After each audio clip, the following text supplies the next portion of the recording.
ಮಾತರಂ ಮೇ ಮಾತರಿಶ್ವನ್ನ ಪಿತರತುಲಗುರೋ ಭ್ರಾತರಿಷ್ಟಾಪ್ತಬಂಧೋ ಸ್ವಾಮಿನ್ನ ಸರ್ವಾಂತರಾತ್ಮನ್ನ ಜರ ಜರಯಿತರ್ಜನ್ಮ ಮೃತ್ಯಾಮಯಾನಾಂ ಗೋವಿಂದೇ ದೇಹಿ ಭಕ್ತಿಂ ಭವತಿ ಚ ಭಗವನ್ನೂರ್ಜಿತಾಂ ನಿರ್ನಿಮಿತ್ತಾಂ ನಿರ್ವ್ಯಾಜಾಂ ನಿಶ್ಚಲಾಂ ಸದ್ಗುಣಗಣಬೃಹತೀಂ ಶಾಶ್ವತೀಮಾಶುದೇವ ನಾರಾಯಣಂ ನಮಸ್ಕೃತ್ಯ ನರಂ ಚೈವ ನರೋತ್ತಮಂ ದೇವೀಂ ಸರಸ್ವತೀಂ ವ್ಯಾಸಂ ತತೋ ಗ್ರಂಥಮುದೀರಯೇ ವಿಜಾನತಾಮವಿತ್ತಸ್ಯ ಮಧ್ವಸ್ಯ ಜಗತಿ ಗುರೋಃ ಪೂರ್ವಾಚಾರ್ಯಮಹಿಷ್ಠಾನಾಂ ಇಯಂ ಪ್ರಣತಿಮಾಲಿಕಾ ಸೂಕ್ತಿರತ್ನಾಕರೇ ರಮ್ಯೇ ಮೂಲರಾಮಾಯಣಾರ್ಣವೇ ವಿಹರಂತೋ ಮಹೀಯಾಂಸಃ ಪ್ರೀಯಂತಾಂ ಗುರವೋ ಮಮ ವಾಲ್ಮೀಕಿರ್ಗೌ ಪುನೀಯಾನ್ನೋ ಮಹೀಧರ ಪದಾಶ್ರಯಾ ಯತ್ಕಾವ್ಯಮುಪಜೀವಂತಿ ಕವಯಸ್ತರಣಕಾ ಇವ ಪೂರ್ಣಜ್ಞಾನಾತ್. ಪೂರ್ವ ದಿಕ್ಕಿಗೆ ಸುಗ್ರೀವ ಕಪಿಗಳನ್ನು ಕಳುಹಿಸಿದ. ಅವನು ಕಪಿಗಳನ್ನು ಕಳಿಸೋದರ ಹಿಂದೆ ಒಬ್ಬ ಸೇನಾ ನಾಯಕನ ಮೆಂಟಾಲಿಟಿ ಇತ್ತು. ಯುದ್ಧ ಮಾಡಬೇಕು, ಪ್ರತಿಕೂಲ ಹವೆಗೆ ಒಗ್ಗಿಕೊಳ್ಳಬೇಕು, ಆಮೇಲೆ ಅವರು ವಾರ್ಮಪ್ ಆಗಬೇಕು. ಹೀಗಾಗಿ ಅಲ್ಲೆಲ್ಲ ಹುಡುಕಿ ಬರಲಿ ಅಂತ. ಅದೆಲ್ಲ ಯಾವತ್ತೂ ಇರುವಂತಹ ಸತ್ಯ. ಇನ್ನು ದಕ್ಷಿಣ ದಿಕ್ಕಿನ ಬಗೆಗೆ ಸುಗ್ರೀವ ಹೇಳ್ತಾನೆ. ತತಃಪ್ರಸ್ಥಾಪ್ಯ ಸುಗ್ರೀವಸ್ತನ್ ಮಹದ್ವಾನರಂಬಲಂ ತನ್ಮಹದ್ವಾನರಂಬಲಂ ದಕ್ಷಿಣಾಂ ಪ್ರೇಷಯಾಮಾಸ ವಾನರಾನ್ ಅಭಿಲಕ್ಷಿತಾನ್. ಆಮೇಲೆ ದಕ್ಷಿಣ ದಿಕ್ಕಿಗೆ ಹೋಗಬೇಕಾದ ಕಪಿಗಳನ್ನು ಕಳುಹಿಸಿದ. ನೀಲಂ ಅಗ್ನಿಸುತಂ ಚೈವ ಹನುಮಂತಂಚ ವಾನರಂ ಪಿತಾಮಹಸುತಂ ಚೈವ ಜಾಂಬವಂತಂ ಮಹೌಜಸಂ ಸುಹೋತ್ರಂಚ ಶರಾರಿಂಚ ಶರಗುಲ್ಮಂ ತಥೈವ ಚ ಗಜಂ ಗವಾಕ್ಷಂ ಗವಯಂ ಶರಭಂ ವೃಷಭಂ ತಥಾ ಮೈಂದಂ ಚ ವಿವಿಧಂ ಚೈವ ಸುಷೇಣಂ ಗಂಧಮಾದನಂ ಉಲ್ಕಾಮುಖಮನಂಗಂಚ ಹುತಾಶನ ಸುತಾವುಭೌ. ಅಗ್ನಿಯ ಮಗನಾದ ನೀಲ, ಹನುಮಂತ, ಬ್ರಹ್ಮನ ಮಗನಾದ ಜಾಂಬವಂತ, ಸುಹೋತ್ರ, ಶರಾರಿ, ಶರಗುಲ್ಮ, ಗಜ, ಗವಾಕ್ಷ, ಗವಯ, ವೃಷಭ, ಆಮೇಲೆ ಮೈಂದ, ಹಾಗೆ ಋಷಭ, ಗಂಧಮಾದನ, ಉಲ್ಕಾಮುಖ ಮತ್ತು ಅನಂಗ ಅಂತ ಅವರಿಬ್ಬರು ಅಗ್ನಿಯ ಮಕ್ಕಳು. ಅವರು ಅಂಗದ ಪ್ರಮುಖಾನ್ ವೀರಾನ್ ವೀರಃ ಕಪಿಗಣೇಶ್ವರಃ ವೇಗ ವಿಕ್ರಮ ಸಂಪನ್ನಾನ್ ಸಂಧಿದೇಶ ವಿಶೇಷವಿತ್. ಅವರನ್ನು ಚೆನ್ನಾಗಿ ಬಲ್ಲ ಅಂಗದನನ್ನು ಹೇಳಿದ, ಅಂಗದನನ್ನು ನಾಯಕನನ್ನಾಗಿ ಮಾಡಿದ. ತೇಷಾಂ ಅಗ್ರೇಸರಂ ಚೈವ ಯೇ ಕೇಚನ ಸಮುದ್ದೇಶಾಃ ತಸ್ಯಾಂ ದಿಶಿ ಸುದುರ್ಗಮಾಃ ಕಪೀಶಃ ಕಪಿಮುಖ್ಯಾನಾಂ ಸತೇಷಾಂ ಸಮುದಾಹರತ್. ಕೆಲವೊಂದು ದಕ್ಷಿಣ ದಿಕ್ಕಿನಲ್ಲಿ ಹೋಗಲಾಗದ ಜಾಗ ಅಂತ ಏನಿದೆ, ಅಥವಾ ಅತ್ಯಂತ ಪ್ರಮುಖವಾದ ಜಾಗ ಅಂತ ಏನಿದೆ, ಸುಗ್ರೀವ ಅದನ್ನು ಹೇಳಿದ. ನೋಡಿ, ಮೊದಲು ಸಿಕ್ಕೋದು ವಿಂಧ್ಯ. ಸಹಸ್ರ ಶಿರ ಸಂವಿಂಧ್ಯಂ ನಾನಾ ದ್ರುಮಲತಾಯುತಂ. ನೋಡಿ, ದಕ್ಷಿಣಕ್ಕೆ ಬರುವಾಗ ವಿಂಧ್ಯ ಸಿಗತ್ತೆ ಅಂತ. ನಾವು ಇವತ್ತಿನ ಪ್ರಕಾರ ಇಲ್ಲಿ ಹಂಪೆ, ಬಳ್ಳಾರಿಯನ್ನು ಹಂಪೆ, ಆ ಹಂಪೆಯೇ ಅಯೋಧ್ಯ ಅಂತ ಅಂದುಕೊಂಡ್ರೆ ವಿಂಧ್ಯ ಮುಂದೆ ಬರಲ್ಲ, ಹಿಂದೆ ಹೊರಟೋಗುತ್ತೆ. ಆಯ್ತಾ?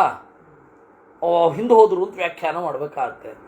ಮಹಾಭಾರತ ತಾತ್ಪರ್ಯ ನಿರ್ಣಯದಲ್ಲಿ ಹಾಗೆ ವ್ಯಾಖ್ಯಾನ ಮಾಡಿದ್ದಾರೆ. ಒಂದು ಕಡೆ ವಾಪಸ್ ಹೋಗಿ ಮತ್ತೆ ವಾಪಸ್ ಬಂದರು ಅಂತ. ಅದೇ ಯಾಕೆ?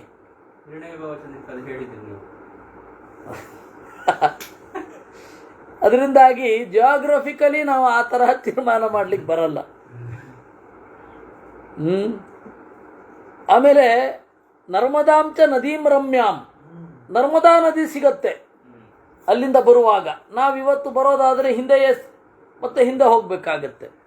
ತಥೋ ಗೋದಾವರೀಂ ರಮ್ಯಾಂ ಕೃಷ್ಣವೇಣೀಂ ಮಹಾನದೀಂ ವರದಾಂಚ ಮಹಾಭಾಗಾಂ ಮಹೋರಗನಿಚೇವಿತಾಂ. ಗೋದಾವರಿ, ಕೃಷ್ಣವೇಣಿ, ಆಮೇಲೆ ದಶಾರ್ಣ ನಗರ, ಆಬ್ರವಂತೀಂ ಅವಂತೀಂಚ ಸರ್ವಮೇವಾನುಪಶ್ಯತ. ಅವಂತಿಯನ್ನ ನೋಡ್ರಿ ಅಂತ ಹೇಳ್ತಾರೆ, ಉಜ್ಜಯಿನಿ ಇರಬೇಕು ಅಂತ. ವಿದರ್ಭಾನ್ ವೃಷ್ಟಿಕಾನ್ಶ್ಚೈವ ರಮ್ಯಾನ್ ಮಾಹಿಷಕಾನಪಿ.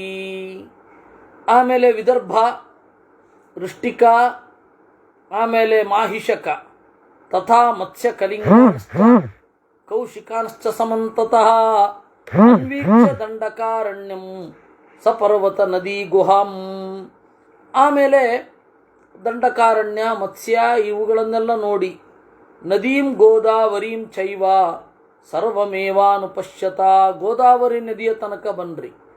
ತಥೈವ ಆಂಧ್ರಾನ್ಶ್ಚ ಪುಂಡ್ರಾನ್ಶ್ಚ ಚೋಲಾನ್ ಪಾಂಡ್ಯಾನ್ಶ್ಚ ಕೇರಳಾನ್ ಅಯೋಮುಖಶ್ಚ ಗಂತವ್ಯ ಪರ್ವತೋ ಧಾತು ಮಂಡಿತಃ. ಆಮೇಲೆ ಆಂಧ್ರ, ಪುಂಡ್ರ ಆಂಧ್ರ ಪ್ರದೇಶದ್ದೇ ಒಂದು ಭಾಗ, ಪುಂಡ್ರ ಅಂತ ಕರಿತಾ ಇದ್ರು. ಚೋಲ ಅಂದರೆ ತಮಿಳುನಾಡು, ಪಾಂಡ್ಯ ತಮಿಳುನಾಡೆ ಪಾಂಡಿಚೇರಿ, ಕೇರಳ, ಅಲ್ಲಿಗೆಲ್ಲ ಬಂದು ಅಯೋಮುಖಶ್ಚ ಗಂತವ್ಯ ಪರ್ವತೋ ಧಾತು ಮಂಡಿತಃ. ಅಯೋಮುಖ ಅನ್ನುವ ಪರ್ವತಕ್ಕೆ ಬನ್ನಿ. ವಿಚಿತ್ರ ಶಿಖರ ಶ್ರೀಮಾನ್ ಚಿತ್ರಪುಷ್ಪಿತಕಾನನಃ ಸುಚಂದನ ವನೋದ್ದೇಶೋ ಮಾರ್ಗಿತವ್ಯೋ ಮಹಾಗಿರಿಹಿ. ವಿಚಿತ್ರವಾದ ಶಿಖರ, ಒಳ್ಳೆ ಚಂದನ ವನೋದ್ದೇಶ, ಗಂಧದ ಮರಗಳಿತ್ತು ಅಂತ ಹೇಳುತ್ತಾರೆ. ಗಂಧದ ಮರ ಅಂತ ಹೇಳಿದ್ರೆ ಮಲೈ ಮಹದೇಶ್ವರದ ಸುತ್ತಮುತ್ತ ಸಹ್ಯಾದ್ರಿ ಮೊದಲಾದವುಗಳೆಲ್ಲ. ವಿಚಿತ್ರ ಶಿಖರ ಶ್ರೀಮಾನ್ ತತಸ್ತಾಂ ಆಪಗಾಂ ದಿವ್ಯಾಂ ಪ್ರಸನ್ನ ಸಲಿಲಾಶಯಾಂ ತತ್ರ ದ್ರಕ್ಷತ ಕಾವೇರೀಂ ವಿಹೃತಾಂ ಅಪ್ಸರೋಗಣೈ. ಆಮೇಲೆ ಅಲ್ಲಿ ಕಾವೇರಿ ಸಿಗತ್ತೆ. ತಸ್ಯಾಸೀನಂ ನಗಸ್ಯಾಗ್ರೇ ಮಲಯಸ್ಯ ಮಹೌಜತಃ. ಮಲಯ ಪರ್ವತ, ಈಗ ಅದನ್ನು ಮಲೈ ಮಹದೇಶ್ವರ ಅಂತ ಕರೀತಾರೆ, ಅದನ್ನು ಮಲಯ ಅಂತ ಕರೆಯುವುದು. ಆ ಮಲಯ ಏನಿದೆ ಅಲ್ಲಿಂದ ನೀವು ಕೆಳಗಡೆ ಹೋದರೆ ತಾಮ್ರಪರ್ಣೀಂ ಗ್ರಾಹಜುಷ್ಟಾಂ ತರಿಷ್ಯಥ ಮಹಾನದೀಂ. ತಾಮ್ರಪರ್ಣಿ ನದಿ, ಅದನ್ನು ದಾಟ್ತೀರಾ.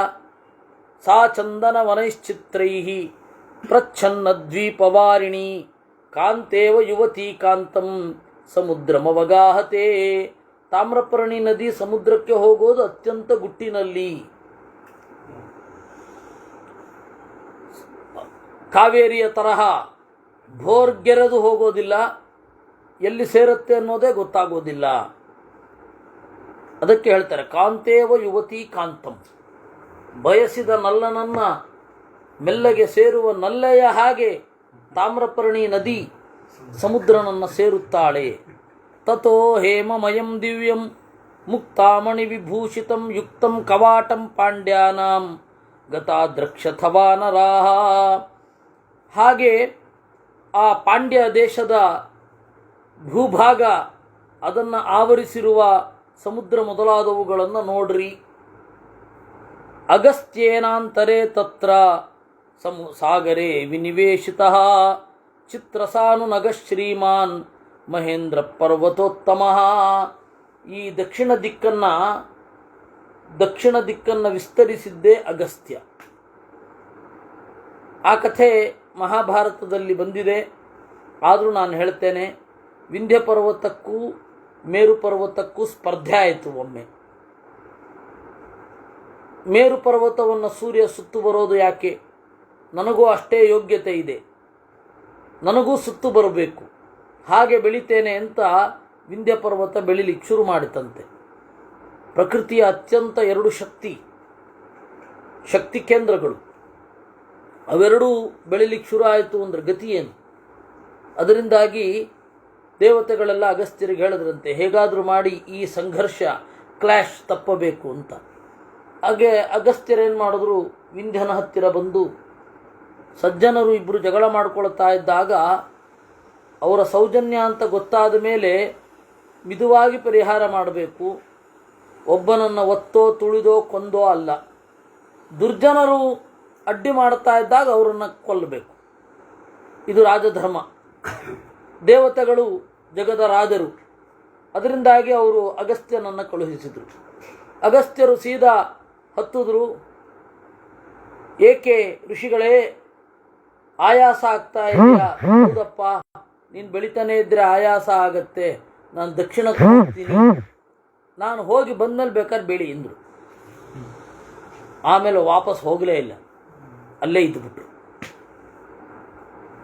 ಇದು ಅಗಸ್ತ್ಯರ ಕಥೆ. ಈ ರೀತಿ ಅಗಸ್ತ್ಯರು ಬೆಳೆಯಿಸಿದ ದಿಕ್ಕು ದಕ್ಷಿಣ ದಿಕ್ಕು. ಅಲ್ಲಿಗೆ ಹೋಗಿ ಅವರ ಅನುಮತಿಯನ್ನು ಪಡೆದುಕೊಂಡು ದಾಟ್ರಿ ಎಲ್ಲವನ್ನೂ. ತತಃ ಸಮುದ್ರಮಾಸಾದ್ಯ ಸಂಪ್ರಧಾರ್ಯಾರ್ಥ ನಿಶ್ಚಯಂ ಅಗಸ್ತ್ಯೇನಾಂತರೇ ತತ್ರ ಸಾಗರೇ ವಿನಿವೇಶಿತಃ. ಅಲ್ಲಿಗೆ ಹೋಗಿ ಮಹೇಂದ್ರ ಪರ್ವತವನ್ನು ನೋಡ್ರಿ. ಜಾತರೂಪಮಯ ಶ್ರೀಮಾನ್ ಅವಗಾಢೋ ಮಹಾರ್ಣವಂ. ಬಂಗಾರದ ಗಣಿ ಇರುವ ಜಾಗ. ಸಮುದ್ರವನ್ನು ಅತ್ಯಂತ ಸಮೀಪದಲ್ಲಿಟ್ಟುಕೊಂಡಿದೆ. ನಾನಾ ವಿಧೈರ್ನಗೈಫುಲ್ಲೈಃ ಲತಾಭಿಶ್ಚೋಪಶೋಭಿತಂ. ಥರಥರದ ಮರಗಳು, ಆಮೇಲೆ ಬಳ್ಳಿಗಳು ಮೊದಲಾದವುಗಳೆಲ್ಲ ಇದೆ. ದೇವರ್ಷಿ ಯಕ್ಷಪ್ರವರೈಃ ಅಪ್ಸರೋಭಿಶ್ಚ ಶೋಭಿತಂ. ಸಿದ್ಧಚಾರಣ ಸಂಘೈಶ್ಚ ಪ್ರಕಿರಣಂ ಸುಮನೋರಮಂ. ದೇವತೆಗಳು, ಋಷಿಗಳು, ಯಕ್ಷರು, ಅಪ್ಸರೆಯರು, ಸಿದ್ಧರು, ಚಾರಣರು ಮೊದಲಾದವರೆಲ್ಲ ಆ ದಿಕ್ಕಿನಲ್ಲಿ ಇದ್ದಾರೆ. ವಿಶೇಷತಃ ಮಹೇಂದ್ರ ಪರ್ವತದಲ್ಲಿದ್ದಾರೆ. ತಮುಪೈತಿ ಸಹಸ್ರಾಕ್ಷಃ ಸದಾ ಪರ್ವಸು ಪರ್ವಸು ದ್ವೀಪಸ್ತಸ್ಯ ಪರೇ ಪಾರೆ ಶತಯೋಜನ ವಿಸ್ತೃತಃ. ಆಚೆಯ ಜಾಗದಲ್ಲಿ ಇಂದ್ರ ಪ್ರತಿ ಪರ್ವದಲ್ಲಿ ಬಂದು ಹೋಗ್ತಾರೆ. ಪರ್ವ ಅಂದರೆ ಹುಣ್ಣಿಮೆ ಮತ್ತು ಅಮಾವಾಸ್ಯೆ. ಅಲ್ಲಿಗೆ ಬಂದು ಹೋಗ್ತಾನೆ. ಅಗಮ್ಯೋ ಮಾನುಷೈರ್ದೀಪ್ತಃ ತಮ್ಮಾರ್ಗಧ್ವಂ ಸಮಂತತಃ. ಮನುಷ್ಯರು ಹೋಗಲಾಗದ ಕೆಲವು ಜಾಗಗಳಿದೆ, ಅಲ್ಲಿಯೂ ಕೂಡ ಹುಡುಕಾಡ್ರಿ. ತತ್ರ ಸರ್ವಾತ್ಮನಾ ಸೀತಾ ಮಾರ್ಗಿತವ್ಯಾ ವಿಶೇಷತಃ. ಸಹಿ ದೇಶಸ್ತು ವಧ್ಯಸ್ಯ ರಾವಣಸ್ಯ ಮಹಾತ್ಮನಃ ರಾಕ್ಷಸೇಧಿಪತೇರ್ವಾತಃ ಸಹಸ್ರಾಕ್ಷಸ ಮದ್ಯುತೇ. ರಾವಣ ಅಲ್ಲಿದ್ದಾನೆ, ಅವನು ವಧ್ಯ, ಅವನನ್ನು ಕೊಲ್ಲಬೇಕು. ಅಂತಹ ರಾವಣನ ಜಾಗ. ದಕ್ಷಿಣಸ್ಯ ಸಮುದ್ರಸ್ಯ ಮಧ್ಯೆ ತಸ್ಯ ತು ರಾಕ್ಷಸಿ ಅಂಗಾರಕೇತಿ ವಿಖ್ಯಾತ ಛಾಯಾ ಮಾಕ್ಷಿಪ್ಯ ಭೋಜನೀ. ದಕ್ಷಿಣ ಸಮುದ್ರವನ್ನು ದಾಟಿ ಹೋಗೋದಿದ್ರೆ ಒಂದು ಡೇಂಜರ್ ಸ್ಪಾಟ್ ಇದೆ. ಅದು ಯಾವುದು ಅಂತ ಹೇಳಿದ್ರೆ ಅಂಗಾರಕ ಅಂತ ಒಬ್ಬಳು, ಅವಳನ್ನೇ ಸಿಂಹಿಕಾ ಅಂತ ಕರೆಯೋದು.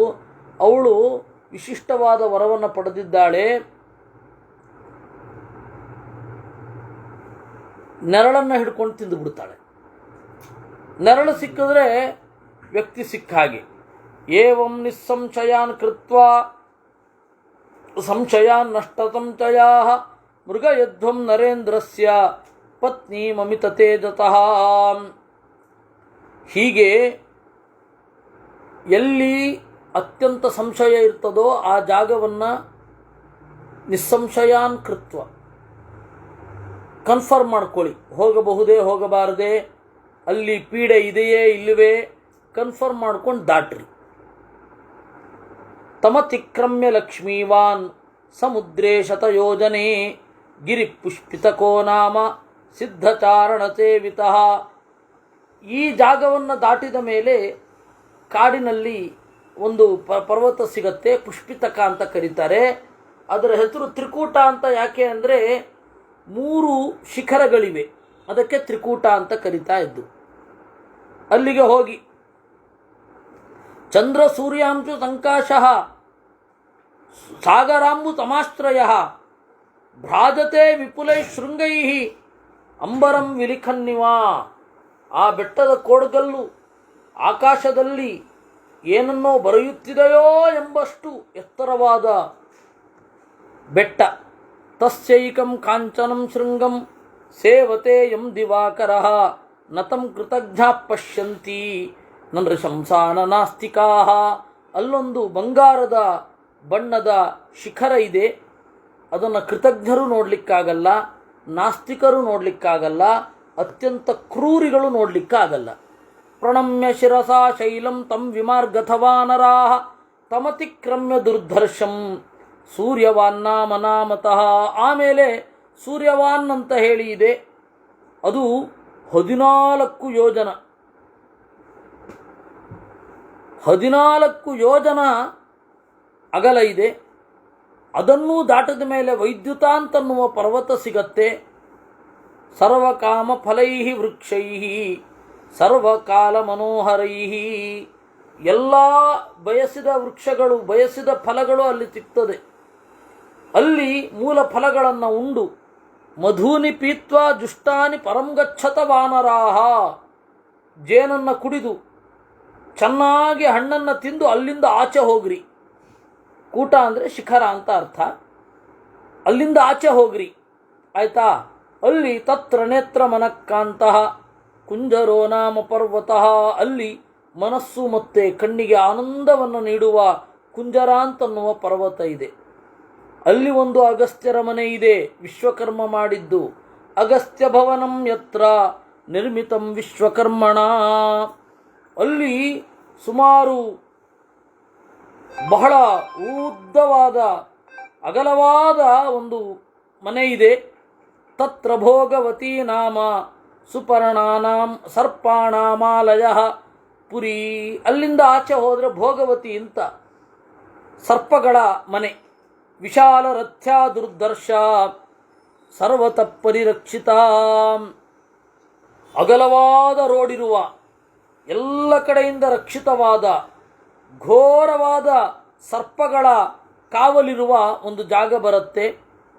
ಅಲ್ಲಿ ವಾಸುಕಿ ವಾಸ ಮಾಡ್ತಾನೆ. ಸರ್ಪರಾಜೋ ಮಹಾಘೋರೋ ಯಸ್ಯಾಂ ವಸತಿ ವಾಸುಕಿ ನಿರ್ಯಾಯ ಮಾರ್ಗಿತವ್ಯಾ ಚ ಸಾ ಚ ಭೋಗವತಿ ಪುರಿ, ಅಲ್ಲಿಯೂ ಕೂಡ ಹುಡುಕಬೇಕು ಭೋಗವತಿ ಅಂತನ್ನುವ ಪಟ್ಟಣದಲ್ಲಿ. ತತ್ರ ಚಾನಂತರೋದ್ದೇಶ ಏಕೇಚನ ತಮಾವೃತಾ, ಅಲ್ಲಿಂದ ಹೋದರೆ ಋಷಭ ಅಂತನ್ನುವ ಒಂದು ಪರ್ವತ ಇದೆ. ಸರ್ವರತ್ನಮಯೋ ಶ್ರೀಮಾನ್ ಸರ್ವರತ್ನಮಯ ಶ್ರೀಮಾನ್ ಋಷಭೋ ನಾಮ ಪರ್ವತಃ, ಅಲ್ಲಿ ಗೋಶೀರ್ಷ ಪದ್ಮರಾಗ ಈ ಚಂದನಗಳೆಲ್ಲ ಸಹಜವಾಗಿ ಸಿಗತ್ತೆ. ಅಂತಹ ಜಾಗ. ನತು ತಚ್ಚಂದನಂ ದೃಷ್ಟ್ವಾ ಸ್ಪೃಷ್ಟವ್ಯಂತು ಕದಾಚನ, ಅಲ್ಲೊಂದು ಚಂದನ ಪರ್ವತ ಚಂದನ ಕಾಣುತ್ತೆ. ಆ ಚಂದನವನ್ನು ಮುಟ್ಲಿಕ್ಕಿಲ್ಲ. ಯಾಕೆ ಅಂದರೆ ಅದು ಉರಿತಾ ಇರುತ್ತೆ. ರೋಹಿತರು ಅಂತನ್ನುವ ಗಂಧರ್ವರು ಆ ಪಟ್ಟಣವನ್ನು ರಕ್ಷಣೆ ಮಾಡ್ತಾರೆ. 4 ತರಹದ ಗಂಧರ್ವರಿದ್ದಾರೆ. ಶೈಲೂಚ, ಗ್ರಾಮಣಿ, ಶಿಕ್ಷಾ, ಶುಕ, ಬಭ್ರು ಅಂತ 4 ಜನ.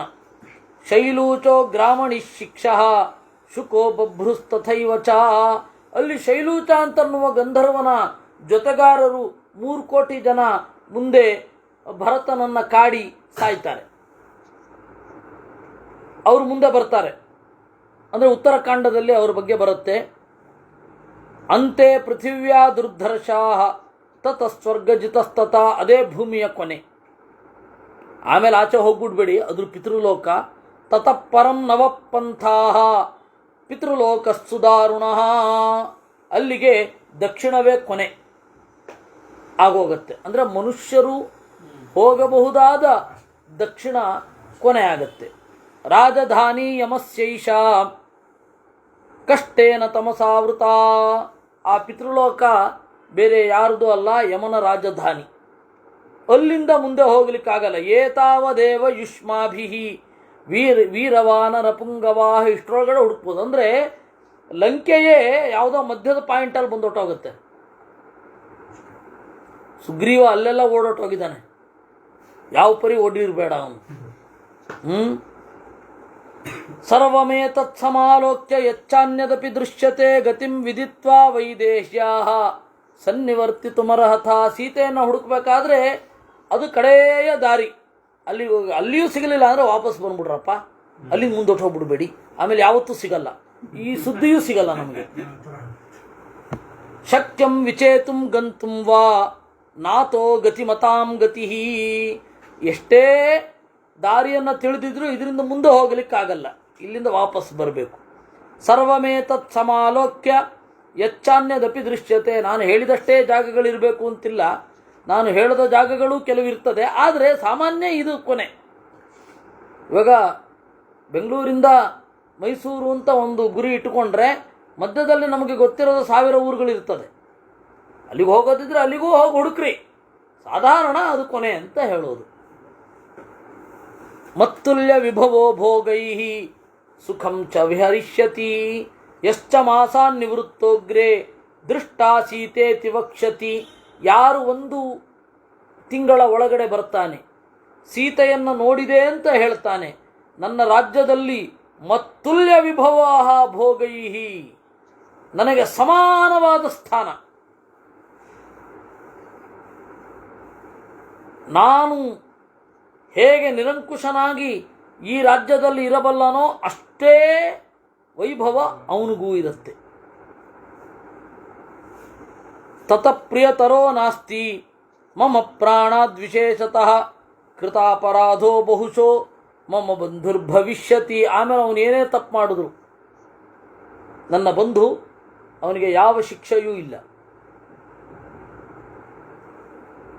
ಅಮಿತ ಬಲ ಪರಾಕ್ರಮ ಭವಂತೋ ವಿಪುಲ ಗುಣೇಚು ಕುಲೇಚು ಚ ಪ್ರಚೂತಾ ಮನುಜಪತಿ ಸುತಾಂ ತಥಾ ಲಬಧ್ವಂ ತರಧಿಗುಣಂ ಪುರುಚಾರ್ಥ ಸಮಾರಬಧ್ವಂ.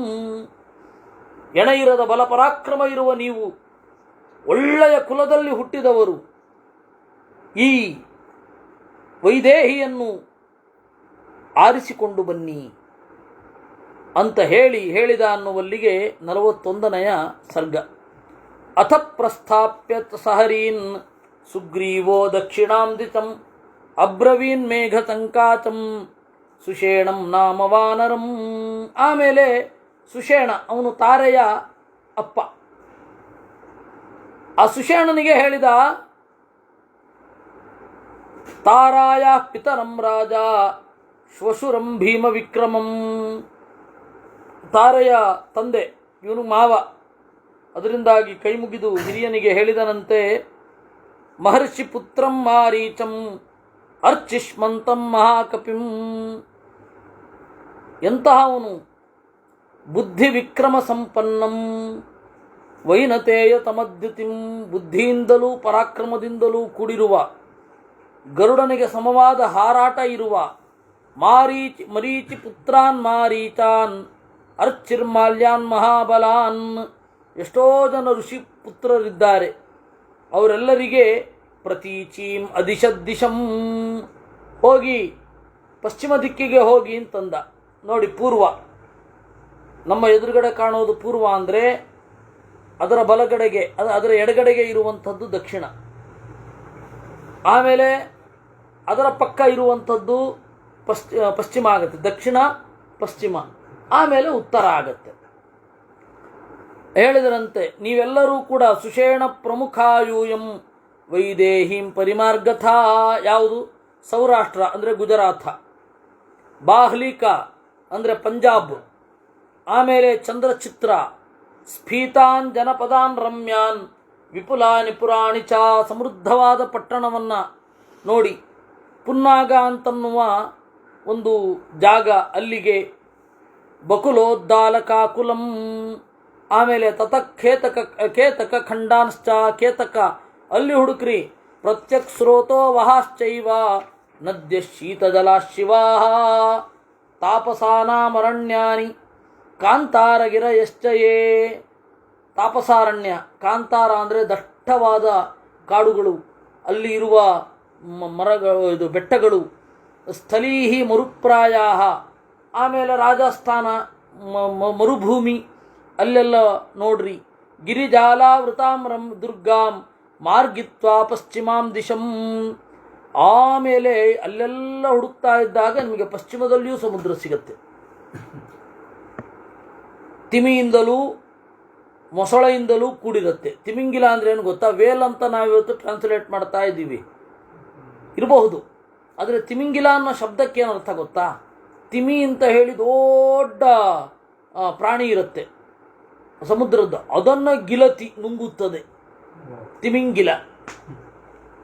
ನಗರ ಅನ್ನೋದು ಎಷ್ಟು ದೊಡ್ಡದು ಅಂತನ್ಲಿಕ್ಕೆ, ಅಂದರೆ ಮಹಾನಗರಗಳನ್ನು, ಮೆಟ್ರೋಪಾಲಿಟನ್ ಸಿಟಿಗಳ ಬಗ್ಗೆ ಸಂಸ್ಕೃತದಲ್ಲಿ ಒಂದು ಮಾತಿದೆ, ತಿಮಿಂಗಿಲ ಗಿಲೋಪ್ಯಸ್ತಿ ತದ್ಗಿಲೋಪ್ಯಸ್ತಿ ಸಾಗರೆ ಅಂತ. ತಿಮಿಂಗಿಲ, ತಿಮಿಯನ್ನು ನುಂಗುವ ಪ್ರಾಣಿ ತಿಮಿಂಗಿಲ. ತದ್ಗಿಲೋಪ್ಯಸ್ತಿ, ಅದನ್ನು ನುಂಗುವ ಪ್ರಾಣಿ ಇರುತ್ತೆ. ತದ್ಗಿಲೋಪ್ಯಸ್ತಿ, ಸಮುದ್ರ ಅನ್ನೋದು ಅಷ್ಟು ದೊಡ್ಡದು. ಹಾಗೆ ಮೆಟ್ರೋಪಾಲಿಟನ್ ಸಿಟಿಯು ಕೂಡ ಅಷ್ಟು ದೊಡ್ಡದು. ಅದರಲ್ಲಿ ಇದಮಿತ್ತಂ ಅಂತ ಮೆರೆಯುವವರು ಯಾರೂ ಇಲ್ಲ, ಅವ್ರಿಗಿಂತ ದೊಡ್ಡ ದೊಡ್ಡ ಕುಳಗಳಿರ್ತವೆ ಅಂತ. ಆಯ್ತಾ? ಕಪಯೋ ವಿಹರಿಷ್ಯಂತಿ ನಾರಿಕೇಳವನೇಶು ಚ. ಅಲ್ಲಿ ತಮಾಲ ಅಂತಂದರೆ ಹೊಂಗೆ ಮರದ ಬುಡಗಳಲ್ಲಿ, ಆಮೇಲೆ ವೇಲಾವನ ಅಲ್ಲಿ ಪರ್ವತಗಳಲ್ಲಿ, ಮುರಚಿ ಪತ್ತನ ಅಂತ ಇದೆ, ಜಟಾಪುರ ಅಂತ ಇದೆ, ಅವಂತಿ ಅಂತ ಇದೆ, ಅಂಗ ತಥಾಚ ಅಲಕ್ಷಿತಂವನಂ, ಯಾರೂ ಹೋಗದ ಕೆಲವು ಕಾಡುಗಳಿದೆ, ವಿಶಾಲವಾದ ರಾಷ್ಟ್ರಗಳಿದೆ, ಪಟ್ಟಣಗಳಿದೆ, ಸಿಂಧು ಸಾಗರಗಳ ಸಂಗಮದಲ್ಲಿ ಒಂದು ಪರ್ವತ ಇದೆ, ಸೋಮಗಿರಿ ಅಂತ. ಆಯ್ತಾ? ಅಲ್ಲಿ ಎಲ್ಲ ಹುಡುಕ್ರಿ. ತತ್ರ ಪ್ರಸ್ಥೇಶು ರಮ್ಯೇಶು ಸಿಂಹ ಪಕ್ಷಗಮಾಸ್ಥಿತಾ. ಅಲ್ಲಿ ಸಿಂಹಗಳಿಗೆ ರೆಕ್ಕೆ ಇದೆ, ಸ್ಫಿಂಕ್ಸ್ ಅಂತ ಏನು ಹೇಳ್ತಾರೆ, ಆ ಥರದ್ದು ರೆಕ್ಕೆಗಳಿರುವ ಸಿಂಹ, ಸ್ಫಿಂಕ್ಸ್ ಅಂತ ಕರೀತಾರೆ ಅದನ್ನು. ಅದರ ಮೂರ್ತಿಗಳನ್ನು ಇವರು ಕೆತ್ತಿದ್ದಾರೆ, ಯಾರು ವಿದೇಶದಲ್ಲಿ ಎಲ್ಲೋ ಒಂದು ಕಡೆ ಕೆತ್ತಿದ್ದಾರೆ. ಆ ತರಹದ ನೈಜ ಪ್ರಾಣಿಗಳಿರುವ ಜಾಗ, ಅಲ್ಲಿ ಹುಡುಕ್ರಿ ಸೀತೆಯನ್ನು. ತಿಮಿ ಮತ್ಸ್ಯ ಗಜಾಂಶ್ಚೈವ ನೀಡಾನ್ಯಾರೋಪಯಂತಿತೆ. ಅವುಗಳಿಗೆ ಎಷ್ಟು ಬಲ ಅಂದರೆ, ಆ ಸಿಂಹಗಳಿಗೆ ಆನೆಯನ್ನು ಎರಡೂ ಕೈಗಳಲ್ಲಿ ಹೊತ್ತು ಇಟ್ಕೊಂಡು ಹಾರ್ಕೊಂಡು ಹೊರಟೋಗಬಹುದಾದಷ್ಟು ಗಾತ್ರದ ಸಿಂಹಗಳಿವೆ. ತಾನಿ ನೀಡಾನಿ ಸಿಂಹಾನಾಂ, ಅದೆಲ್ಲ ಇರಲ್ಲ, ಎಷ್ಟೋ ಹೋಗಿರುತ್ತೆ. ನನಗೆ ಇವರು ನೋಡೋದು ಏನದು ಒಂದು ಪ್ರಾಣಿಯನ್ನು ಹೇಳ್ತಾರಲ್ಲಪ್ಪ, ಡೈನೋಸಾರ್. ಆ ಡೈನೋಸಾರ್ ಅಂದರೆ ನಿಜವಾಗ್ಲೂ ಡೈನೋಸಾರೋ ಅಥವಾ ಆ ಕಾಲದ ಹಲ್ಲಿಗಳನ್ನೇ ನಾವಿವತ್ತು ಡೈನೋಸಾರ್ ಅಂತ ಅಂದ್ಕೊಂಡಿದ್ದೀವೋ ಅಂತ ನನಗಿನ್ನೂ ಕನ್ಫರ್ಮ್ ಆಗಿಲ್ಲ. ಅವಶೇಷ ಸಿಕ್ಕಿರಬಹುದು ರೀ, ಫಾಸಿಲ್ಸ್ ಸಿಕ್ಕಿರಬಹುದು. ಹಾಗಂದ ಮಾತ್ರಕ್ಕೆ ಲೋಕದಲ್ಲಿ ಮನುಷ್ಯರ ದೇಹ ಮತ್ತು ವಾಸ ಮಾಡುವ ಜಾಗ ಇದು ಕಿರಿದಾಗೋದಿಲ್ಲ ಅಂತ ಇದೆಯೇ ಅನ್ನೋದು ಒಂದು ಸಂದೇಹ ಇದೆ. ಕಿರಿದಾಗತ್ತೆ ನಿಸ್ಸಂಶಯವಾಗಿ. ಏನು ಡೈನೋಸಾರ್ ಬಗ್ಗೆ ಪುರಾಣ ಉಲ್ಲೇಖಿಸಿಯೇ ಇಲ್ವಲ್ಲ ಅಂತ ನಾನು ಕೇಳಿದ್ರು. ಪುರಾಣ ಉಲ್ಲೇಖಿಸಬಾರದಷ್ಟು ಚಿಕ್ಕ ಪ್ರಾಣಿಯಾಗಿದ್ದರೆ ಅದು ಆಗ. ಯಾಕಂದ್ರೆ ನಾವು ಎಷ್ಟು ಚಿಕ್ಕದಾಗ್ತೇವೋ ನಮ್ಮ ಮುಂದಿನ ಪ್ರಾಣಿ ಅಷ್ಟು ದೊಡ್ಡದಾಗ್ತದೆ ಅಲ್ವಾ? ಗೊತ್ತಿಲ್ಲ. ತತ್ರ ಪ್ರಸ್ಥೇಶು ರಮ್ಯೇಶು ವಿಚರಂತಿ ವಿಶಾಲೇಸ್ಮಿನ್ ತೋಯ ಪೂರ್ಣೇ ತಮಂತತಃ ತಸ್ಯ ಶೃಂಗಂ ದಿವಸ್ಪರ್ಶಂ ಕಾಂಚನಂ ಚಿತ್ರಪಾದಪಂ. ಅದನ್ನೆಲ್ಲವನ್ನು ಹುಡುಕಬೇಕು. ಸರ್ವಮಾಚು ವಿಚೇತವ್ಯಂ ಕಪಿಭಿ ಕಾಮರೂಪಿಭಿ. ಅಲ್ಲಿ ಕಾಮರೂಪಿಭಿ, ಬೇಕಾದ ರೂಪವನ್ನು ಧರಿಸುವ ಶಕ್ತಿ ಇರುವ ಕಪಿಗಳು ಹುಡುಕಬೇಕು. ಕೋಟಿಂ ತತ್ರ ಸಮುದ್ರಸ್ಯ ಕಾಂಚನೀಂ ಶತಯೋಜನಂ. ಕೋಟಿ ಅಂದರೆ ಸಮುದ್ರದ ತುದಿ. ಕೋಟಿ ಅಂದರೆ ತುದಿ ಅಂತ ಅರ್ಥ. ಸಂಖ್ಯೆಯಲ್ಲಿ ಯಾವುದು ತುದಿಯೋ ಅದನ್ನು ಕೋಟಿ ಅಂತ ಇವತ್ತು ಕರಿತಾ ಇದ್ದೀವಿ.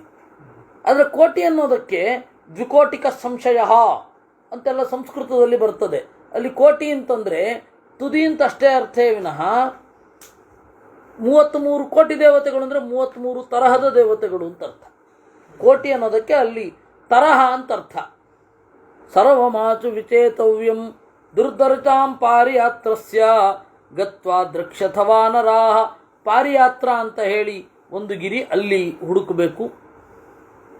ಸುಮಾರು 24 ಕೋಟಿ ಗಂಧರ್ವರಲ್ಲಿದ್ದಾರೆ. ವಸಂತ್ಯಗ್ನಿ ನಿಕಾಚಾನಾಂ ಘೋರಾಣಾಂ ಪಾಪಕರ್ಮಣಾಂ. ಅಲ್ಲಿ ಬೆಂಕಿಯಂತೆ ಹೊಳೆಯುವವರಿದ್ದಾರೆ. ಪಾವಕಾರ್ಚಿ ಪ್ರತೀಕಾಶಾಹ ನಾತ್ಯಾಸಾದಯಿತವ್ಯಾಸ್ತೆ. ಸಲಿಗೆಯಿಂದ ಹತ್ರ ಹೋಗ್ಬಿಡ್ಬೇಡಿ, ಆಮೇಲೆ ವಾಪಸ್ ಬರ್ಲಿಕ್ಕೆ ನೀವಿರಲ್ಲ. ನಾದೇಯಂಚ ಫಲಂ ತಸ್ಮಾತ್ ದೇಶಾತ್ ಕಿಂಚಿತ್ ಪ್ಲವಂಗಮೈ. ಅಲ್ಲಿ ಒಳ್ಳೆಯ ಹಣ್ಣು ಸಿಗತ್ತೆ, ಗಂಧರ್ವರು ಇದ್ದಾಗ ಆ ಹಣ್ಣನ್ನು ತಿನ್ನಲಿಕ್ಕೆಲ್ಲ ಹೋಗಬೇಡಿ. ದುರಾಸದಾಹಿತೆ ವೀರಾಹ ಸತ್ವವಂತೋ ಮಹಾಬಲಾಹ ಫಲಮೂಲಾನಿ ತೇ ತತ್ರ ರಕ್ಷಂತೆ ಭೀಮ ವಿಕ್ರಮಾಹ. ಯಾಕೆಂದರೆ ಅವರೇ ಕಾವಲುಗಾರರಿರ್ತಾರೆ. ತತ್ರ ಯತ್ನಶ್ಚ ಕರ್ತವ್ಯೋ ಮಾರ್ಗಿತವ್ಯಾ ಚ ಜಾನಕಿ. ಅಲ್ಲಿಯೂ ಸೀತೆಯನ್ನು ನೀವು ಹುಡುಕಬೇಕು. ನಹಿತೇಭ್ಯೋ ಭಯಂ ಕಿಂಚಿತ್ ಕಪಿತ್ವಮನುವರ್ತತಾಂ. ಅವರಿಂದೇನು ಭಯ ಇಲ್ಲ, ಯಾಕೆಂದರೆ ಕಪಿಗಳು ಅಂದರೆ ಅವರಿಗೆ ಅಪರಿಚಿತರೇನೂ ಅಲ್ಲ. ಶ್ರೀಮಾನ್ ಸಮುದಿತಸ್ತತ್ರ ಯೋಜನಾನಾಂ. ಆಮೇಲೆ ವಜ್ರ ಅಂತ ಹೇಳಿ ಒಂದು ಗಿರಿ ಇದೆ, 100 ಯೋಜನ ಎತ್ತರ ಇದೆ. ಅಲ್ಲಿ ಅನೇಕ ಗುಹೆಗಳಿದೆ. ಗುಹಾಸ್ತತ್ರ ವಿಚೇತವ್ಯಾ ಪ್ರಯತ್ನೇನ ಪ್ಲವಂಗಮಾಹ. ಆಮೇಲೆ ಅಲ್ಲಿ ಒಂದು ಚಕ್ರವಾನ್ ಅಂತ ಪರ್ವತ ಇದೆ. ಅಲ್ಲಿಂದ ಮುಂದೆ ಹೋದರೆ ಅಲ್ಲಿಯೇ ವಿಶ್ವಕರ್ಮ ಚಕ್ರವನ್ನು ನಿರ್ಮಾಣ ಮಾಡಿದ್ದು. ತತ್ರ ಪಂಚಜನಂ ಹತ್ವಾ ಹಯಗ್ರೀವಂಚ ದಾನವಂ ಆಜಹಾರ ತತಶ್ಚಕ್ರಂ ಶಂಖಂಚ ಪುರುಷೋತ್ತಮ. ಅಲ್ಲಿಯೇ ಪಂಚಜನ ಅಂತನ್ನುವ ಒಬ್ಬ ದೈತ್ಯನನ್ನು ಕೊಂದು ಶಂಖವನ್ನು ತಂದದ್ದು. ಅದಕ್ಕೆ ಅವನ ಶಂಖವನ್ನು ಪಾಂಚಜನ್ಯ ಅಂತ ಕರೀತಾರೆ. ಕೃಷ್ಣಾವತಾರ ಕಾಲದಲ್ಲಿ ಒಂದಿದೆ, ಆದರೆ ಅದನ್ನು ಅವಾಗ ಪಂಚಜನನನ್ನು ಕೊಂದದ್ದು ಅಂತ ಅಷ್ಟೇ ಇಟ್ಕೊಳ್ಬೇಕು. ಕಾರಣ ಏನು ಅಂದರೆ ಆಚಾರ್ಯರು ಪಂಚಜನನ ಬಗ್ಗೆ ಆ ರೀತಿ ಹೇಳಲಿಲ್ಲ. ತತ್ರ ತಾನುಚುರಮ್ಯೇಚು ವಿಶಾಲಾಸು ಗುಹಾಸು ಚ. ಅಲ್ಲಿಯೂ ಹುಡುಕಬೇಕು. ರಾವಣ ಸಹ ವೈದೇಹ್ಯ ಮಾರ್ಗಿತವ್ಯಸ್ತತಸ್ತತಃ. ರಾವಣನನ್ನು ಹುಡುಕಬೇಕಲ್ಲಿ. ಆಮೇಲೆ ಯೋಜನಾನಿ ಚತುಷ್ಷಷ್ಟಿ 64 ಯೋಜನ ವರಾಹ ಅಂತನ್ನುವ ಒಂದು ಗಿರಿ, ಬಂಗಾರದ ಶಿಖರ ಅಗಾಧವಾಗಿ ಇದೆ. ಅದೇನಿದೆ ವರುಣಾಲಯೇ. ಅಲ್ಲಿಂದ ಸ್ವಲ್ಪ ಆಚೆ ಹೋದರೆ ನಿಮಗೆ ಪ್ರಾಗ್ಜ್ಯೋತಿಷ ಅಂತ ಮತ್ತೆ ವಾಪಸ್ ಬರ್ತೀರಾ. ಪ್ರಾಗ್ಜ್ಯೋತಿಷ ಅಂತ ಒಂದು ಪಟ್ಟಣ ಸಿಗತ್ತೆ. ತಸ್ಮಿನ್ ವಸತಿ ದುಷ್ಟಾತ್ಮ ನರಕೋ ನಾಮದಾನವಃ. ವರಾಹರೂಪಿ ಪರಮಾತ್ಮನ ಮಗ ನರಕಾಸುರ ಅಂತ ಒಬ್ಬ ಇದ್ದಾನೆ. ಅಂದರೆ ರಾಮಾಯಣ ಕಾಲದಲ್ಲಿ ಹಿ ವಾಸ್ ಅಲೈವ್. ಅವನನ್ನು ಕೊಲ್ಲಿಲ್ಲ ದೇವರು, ಕೃಷ್ಣ ರೂಪದಲ್ಲಿಯೇ ಕೊಲ್ಲಬೇಕು ಅಂತ. ತಮತಿಕ್ರಮ್ಯ ಶೈಲೇಂದ್ರಂ. ಆಮೇಲೆ ಅಲ್ಲಿಯೂ ಹುಡುಕಬೇಕು ನಿಮಗೆ. ಅಸ್ಸಾಮದ ಸುತ್ತಮುತ್ತ ಹುಡುಕಬೇಕು, ಇವತ್ತಿನ ಅಸ್ಸಾಮ. ತತ್ರ ತಾನುಚುರಮ್ಯೇಷು ವಿಶಾಲಾಸು ಗುಹಾಸು ಚ. ಅಲ್ಲಿಯೂ ಸೀತೆಯನ್ನು ಹುಡುಕಬೇಕು. ಅಲ್ಲಿ ಒಂದು ಪರ್ವತ ಇದೆ, ಆ ಪರ್ವತವನ್ನು ಹುಡುಕಬೇಕು. ಅಲ್ಲಿ ಆನೆ, ಹಂದಿ, ಕಾಡುಹಂದಿ, ಸಿಂಹ, ವ್ಯಾಘ್ರ ಎಲ್ಲವೂ ಗರ್ಜಿಸ್ತಾ ಇರ್ತವೆ. ಅದರ ಹೆಸರು ಮೇಘ ಅಂತ ಒಂದು ಪರ್ವತ. ಆ ಮೇಘ ಪರ್ವತವನ್ನು ದಾಟಿ ನೀವು ಹೋಗಬೇಕು. ಷಷ್ಟಿಂ ಗಿರಿಸಹಸ್ರಾಣಿ ತರುಣಾದಿತ್ಯ ವರ್ಣಾನಿ ಭ್ರಾಜಮಾನಾನಿ ತರ್ವಚಃ. ಅಲ್ಲಿಂದ ಮುಂದೆ ಹೋದರೆ ನಮಗೆ ಮೇಘ ಅನ್ನುವ ಪರ್ವತ ಏನಿದೆ ಮುಂದೆ ಉತ್ತರ ಕೂರ್ಗ್ ಹೋಗುತ್ತೆ. ಅಲ್ಲಿಗೆ ಹೋಗಬೇಡಿ, ಮರಳಿ ಬನ್ನಿ. ಮಧ್ಯದಲ್ಲಿ ಮೇರು ಪರ್ವತ ಇದೆ. ಆದಿತ್ಯೇನ ಪ್ರಸನ್ನೇನ ಶೈಲೋ ದತ್ತವರ ಪುರಾಂ. ಆ ಮೇರು ಪರ್ವತದ ಬುಡದಲ್ಲಿಯೂ ಹುಡುಕ್ರಿ. ದೇವತೆಗಳು, ಗಂಧರ್ವರು ಎಲ್ಲರೂ ಕೂಡ ಅಲ್ಲಿ ಬಂಗಾರದ ಮೈಯಂತ ಹೊಳಿತಾ ಇರ್ತಾರೆ. ಸೂರ್ಯನ ವರವೇ ಅದಕ್ಕಿದೆ. ನಿನ್ನ ಪರ್ವತದ ಬುಡಕ್ಕೆ ಬಂದವರು ಬಂಗಾರದಂತೆ ಹೊಳೆಯುವಂತಾಗಲಿ ಅಂತ. ಅಲ್ಲಿ ವಿಶ್ವೇ ದೇವತೆಗಳು, ವಸುಗಳು, ಮರುದ್ದೇವತೆಗಳು ಎಲ್ಲರೂ ಬಂದು ತಮ್ಮ ಸಾಯಂ ಸಂಧ್ಯಾ ವಂದನೆಯನ್ನು ಮಾಡುವ ಜಾಗ ಮೇರು ಪರ್ವತ. ಆದಿತ್ಯಮುಪತಿಷ್ಠಂತಿ ತೈಶ್ಚ ಸೂರ್ಯೋಭಿಪೂಜಿತಃ ಅದೃಶ್ಯ ಸರ್ವಭೂತಾನಾಂ ಅಸ್ತಂ ಗಚ್ಚತಿ ಪರ್ವತಂ. ಅಲ್ಲಿಯೇ ಸ್ವಲ್ಪ ಮುಂದೆ ಹೋದರೆ ಅಸ್ತ ತನ್ನ ಕಿರಣವನ್ನು ಉಪಸಂಹಾರ ಮಾಡಿಕೊಳ್ತಾನೆ. ಸೂರ್ಯನಿಗೆ ಉದಯವೂ ಇಲ್ಲ, ಅಸ್ತಮಾನವೂ ಇಲ್ಲ. ಶಾಸ್ತ್ರವೂ ಅದನ್ನು ಒಪ್ಪಿದೆ. ತನ್ನ ಕಿರಣವನ್ನು ಉಪಸಂಹಾರ ಮಾಡಿಕೊಳ್ಳುವ ಶಕ್ತಿ ಅವನಿಗಿದೆ, ಅಲ್ಲಿ ಮಾಡಿಕೊಳ್ತಾನೆ. ಈ ರೀತಿ ಯೋಜನಾನಾಂ ಸಹಸ್ರಾಣಿ ದಶತಾನಿ ದಿವಾಕರಃ ಮುಹೂರ್ತಾರ್ಧೇನ ತಂ ಶೀಘ್ರಂ ಅಭಿಯಾತಿ ಶಿಲೋಚ್ಚಯಂ. 1000 ಯೋಜನವನ್ನು 24 ನಿಮಿಷಗಳಲ್ಲಿ ಸೂರ್ಯನ ಕಿರಣ ಕ್ರಮಿಸುತ್ತೆ. ಇಡೀ ಕಮಂಡಲವನ್ನು ಸುತ್ತುವಾಗ ಏನಾಗತ್ತೆ, ಒಂದು ಸರ್ತಿ ಸುತ್ತುವಾಗ 32 ಮುಹೂರ್ತಗಳು ಅಂತ ನಮಗೇನು ಸಿಗತ್ತೆ ಅದು ಒಂದು ದಿನ. ಅದೊಂದು ಲೆಕ್ಕ ಉಂಟು. ಉಪನಿಷತ್ತಿನಲ್ಲಿ ಆ ಲೆಕ್ಕವನ್ನು ಹೇಳಿದ್ದಾರೆ. ಛಂದೋಗ ಉಪನಿಷತ್ತಿನಲ್ಲಿ ಹೇಳಿದ್ದಾರೆ, ಬೃಹದಾರಣ್ಯಕ ಉಪನಿಷತ್ತಿನಲ್ಲಿಯೂ ಹೇಳಿದ್ದಾರೆ. ಮಧ್ವಾಚಾರ್ಯರು ಸೂರ್ಯನ ಕಿರಣಗಳ ಸುತ್ತುವಿಕೆಯ ಲೆಕ್ಕವನ್ನು ಕೊಟ್ಟಿದ್ದಾರೆ. ಅದನ್ನು ಅಲ್ಲಿ ನೋಡುವ. ಅಂತರಾಮೇರು ಮಸ್ತಂಚ ತಾಲೋ ದಶಶಿರಾಮಹಾನ್. ಆಮೇಲೆ ಒಂದು ದೊಡ್ಡ ತಾಳವೃಕ್ಷ ಸಿಗತ್ತೆ, 16 ಚಿತ್ರವೇದಿಕ ಜಗುಲುಗಳಿರುವ ತಾಳವೃಕ್ಷ. ಅಲ್ಲಿ ರಾವಣ ಇದ್ದಾನೇನೋ ಅಂತ ಹುಡುಕ್ರಿ. ಮೇರು ಸಾವರಣಿ ಅಂತ ಒಬ್ಬ ಬ್ರಹ್ಮನ ಮಗ ಅಲ್ಲಿ ತಪಸ್ಸು ಮಾಡ್ತಾ ಇರ್ತಾನೆ. ಮುಂದೆ ಅವನು ಮನ್ವಂತರಾಧಿಪತಿ ಆಗ್ತಾನೆ, ಸಾವರಣಿ ಮನು. ಅವನನ್ನು ಕೇಳಿ ಪೃಷ್ಟವ್ಯೋ ಮೇರು ತಾವರಣಿ ಮಹರ್ಷಿ ಸೂರ್ಯ ಸನ್ನಿಭ ಪ್ರಣಮ್ಯ ಶಿರಸಾ ಭೂಮೌ ಪ್ರವೃತ್ತಿಂ ಮೈಥಿಲೀಂ ಪ್ರತಿ ಏತಾವಜ್ಜೀವಲೋಕಸ್ಯ ಭಾಸ್ಕರೋ ರಜನೀಕ್ಷಯೇ. ಇದು ಲೋಕ. ಲೋಕ ಅಂದ್ರೇನು? ಬೆಳಕು ಅಂತ. ಸೂರ್ಯನ ಬೆಳಕು ಎಲ್ಲಿ ಎಲ್ಲಿ ಸಂಚಾರ ಮಾಡ್ತದೋ ಅದು ಲೋಕ, ಎಲ್ಲಿ ತಿರುಗುವುದಿಲ್ಲವೋ ಅದು ಅಲೋಕ. ಲೋಕಾಲೋಕ ಅಂದರೆ ಹಾಗೆ. ಸೂರ್ಯನ ಬೆಳಕು ಬರುವ ಜಾಗ, ಸೂರ್ಯನ ಬೆಳಕು ಬರದ ಜಾಗ. ಲೋಕ ಅಂದ್ರೇನೆ ಸೂರ್ಯನ ಬೆಳಕು ಬರುವ ಜಾಗ ಅಂತ.